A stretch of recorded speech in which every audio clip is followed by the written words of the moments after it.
Hello বন্ধুরা, তো কেমন আছো তোমরা সবাই? আজকে তোমাদের সঙ্গে একটা কথা শেয়ার করেছি। এই যে দেখতে পাচ্ছ পুতুলের মাঝখানে ছোট্ট একটা বিড়ালের মুখ, এই যে ওর নাম হচ্ছে নেকো। ও যখন প্রথম আমাদের বাড়িতে আসে ৯ই আগস্ট ২০২৫, সেই দিনের ভিডিও এটা।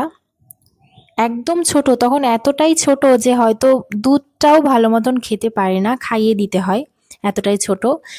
জানি না কে আমাদের বাড়ির সামনে হয়তো ছেড়ে দিয়ে গেছিল।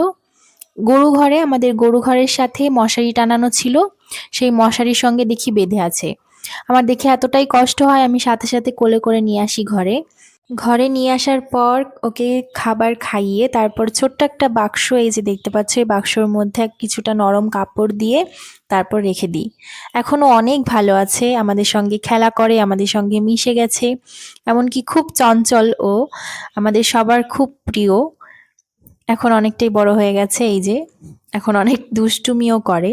আমি এটা বুঝে পাই না যে একটা মানুষ কতটা নিষ্ঠুর হলে পরে তার মার কাছ থেকে এতটা ছোট বাচ্চা ছেড়ে দিয়ে যেতে পারে। কি করে পারে মানুষ, এটাই বুঝে পাই না। এখনো অনেক ভালো আছে, অনেক আগের থেকে অনেক ভালো আছে। আমাদের সঙ্গে খেলা করা, সব জায়গায় যাওয়া, সবটি কিছুতেই একদম পারফেক্ট আছে। তো আজ এখানেই শেষ করলাম। আমি বানশিকা।